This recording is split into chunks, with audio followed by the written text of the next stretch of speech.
हवाले से पहले मैं क्विकली आपसे पूछना चाहूंगा कि व्हाट जरदारी साहब को आप क्या एडवाइस देंगे, and then I will come to Farzana Raja साहब। देखें, हमारे पार्टी का वर्जन आ चुका है इस पे कि जो हमारी जमात ने कहा था वो ये कहा था कि जो पावर्स पार्लियामेंट के हैं और प्राइम मिनिस्टर के हैं वो उनको दिए जाएं और जो इश्यूज हैं उनको एड्रेस किया जाए फौरन। 70th अमेंडमेंट है, इस हद तक बात हुई थी ताकि जो असल इशू है टेररिज्म का उसको हम एक जगह लग के फेस कर सकें। और लेकिन आप ये तो नहीं चाह रहे कि जरदारी साहब जो हैं वो इस्तीफा दें या ऐवान सदर को खाली करें? ऐसी कभी एमक्यूएम ने बात नहीं की। अच्छा, एमक्यूएम ने गुड गवर्नेंस के लिए जरूर बात की है कि गवर्नेंस बेहतर की जाए। ठीक है, लेकिन आप ये कहेंगे कि आपके ख्याल में सदर जरदारी को इन सब एलिगेशंस के बावजूद रहना चाहिए ऐवान सदर में? देखिए, ये I am nobody to decide, let the court decide. वो क्या डिसाइड करता है उसके बाद देखेंगे। ठीक है, यहां पे एक ब्रेक लेंगे, मुख्तसर सा वापस आएंगे। फरजाना राजा साहिबा हमारे साथ मौजूद है, उनसे इस हवाले से बात को आगे बढ़ाएंगे। साथ रहेगा हमारे।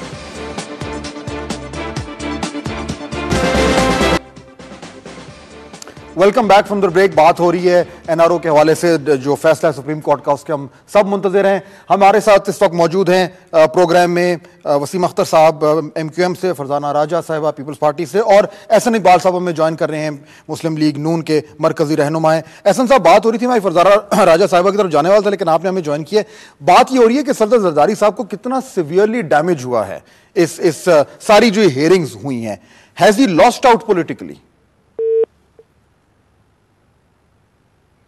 एहसन इकबाल साहब की राब्ता हमारा मुनक़ता हुआ है, अभी जैसे ही वापस आएंगे उनसे बात शुरू करेंगे। फरजाना राजा साहब, आप बताइए, जो वसीम अख्तर साहब कह रहे थे सदर जरदारी के हवाले से, तो ये आप तो अग्री करेंगी कि सियासी तौर पर पीपल्स पार्टी को डैमेज हुआ है। गलत है सही है वो अलग बात है, लेकिन डैमेज तो हुआ है जितनी एलिगेशंस आई हैं।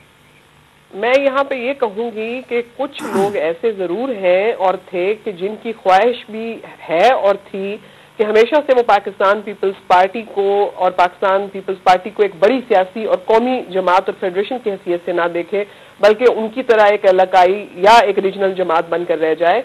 लेकिन अल्हम्दुलिल्लाह पाकिस्तान पीपल्स पार्टी को विक्टिमाइज हमेशा से सियासी तौर पर किया गया और उसमें से हम हमेशा से मैं कहूंगी कि अच्छे तरीके से निकले हैं। अवाम ने हमारा साथ दिया है। नहीं, मैं सुप्रीम कोर्ट की जिक्र ही नहीं हो रहा, अब तो पब्लिक ओपिनियन की बात कर रहे हैं ना। नहीं, ये हम आज देखिए, मैं पहले गुजारिश कर चुकी हूँ फाज साहब के आज जो इस मुल्क को और मुल्क के सियासी निजाम को खमियाजा भुगतना पड़ रहा है वो एहतसाबुर रहमान की उस बदनीति पर मबनी और सियासी इंतकाम पर मबनी जो केसेस थे उनकी वजह से आज ये सारा सिलसिला हुआ है।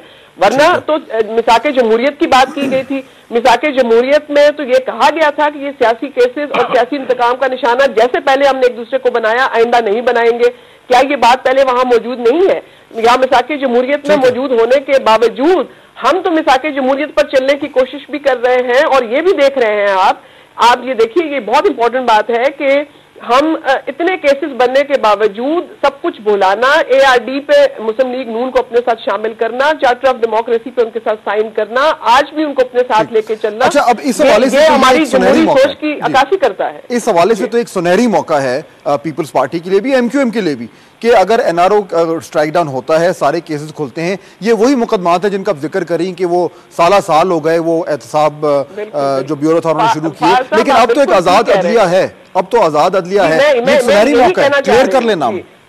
मैं एक बात जो कहना चाह रही हूँ फाज साहब वो यही है कि अब आजाद अदलिया के सामने है कि जब हम 8 सालों में 9 सालों में अरबों रुपए लगा के एक हुकूमत में डिक्टेटर बैठा था, उसके पास पूरी पावर थी, डंडा था, ये केसेस साबित नहीं हो सके, तो अब तो अदालतों का काम है कि वो गलत केसेस जो 8-9 साल तक हुकूमत का और अवाम टैक्स पेयर्स का पैसा खर्च करके भी वो साबित नहीं हो सके, तो वो यकीनन झूठे केसेस थे, उसका फैसला अदालतों को करना चाहिए और उसका अच्छा और बेहतर फैसला होना चाहिए। अच्छा, एहसन इकबाल साहब ने हमें ज्वाइन कर लिया। एहसन साहब, मैं आपसे सवाल ये कर रहा था कि इस सारी हियरिंग में सदर जरदारी जो हैं वो उनको सबसे ज्यादा नुकसान हुआ, सबसे ज्यादा डैमेज हुआ है in the court of public opinion. How badly hurt is he politically?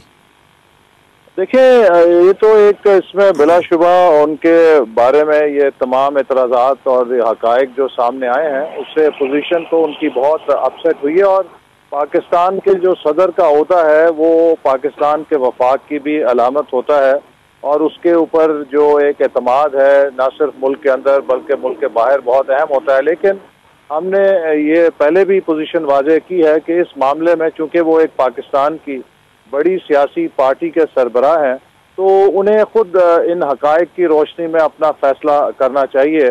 क्या फैसला होना चाहिए साहब?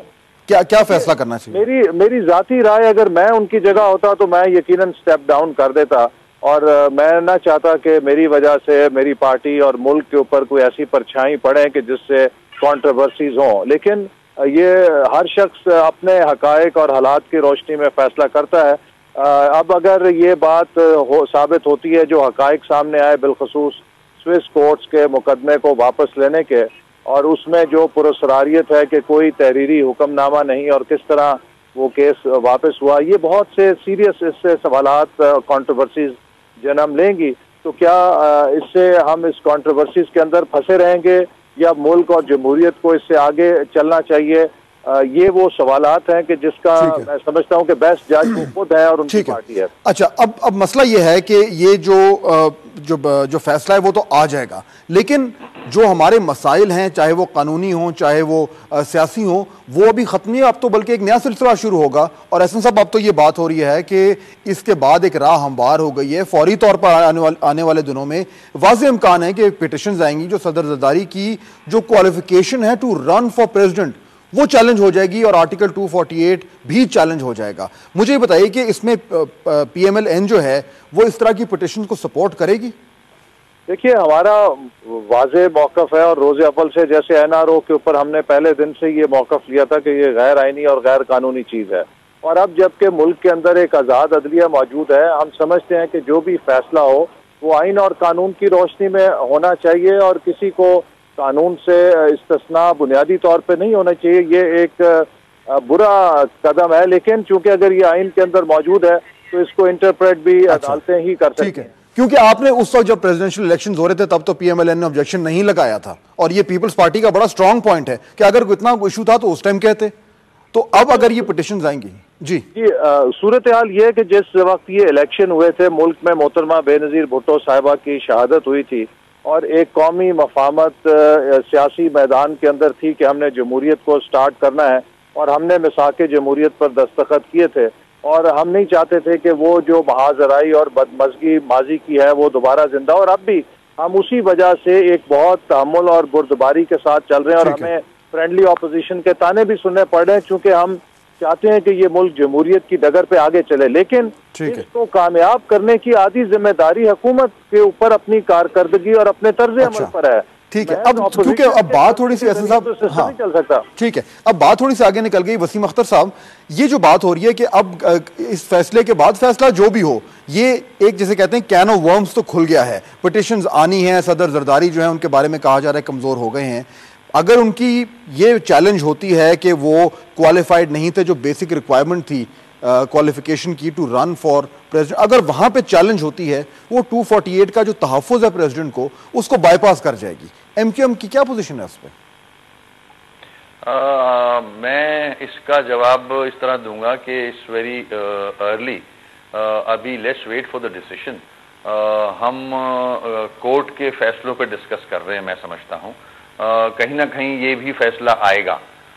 जो इतनी देर लग रही है, बहुत डिप्लोमेटिक जवाब दे रहे हैं आप आज। तो मजबूरी है ना, कोर्ट का मामला है, उसमें इंटरफेयर नहीं करना चाहिए।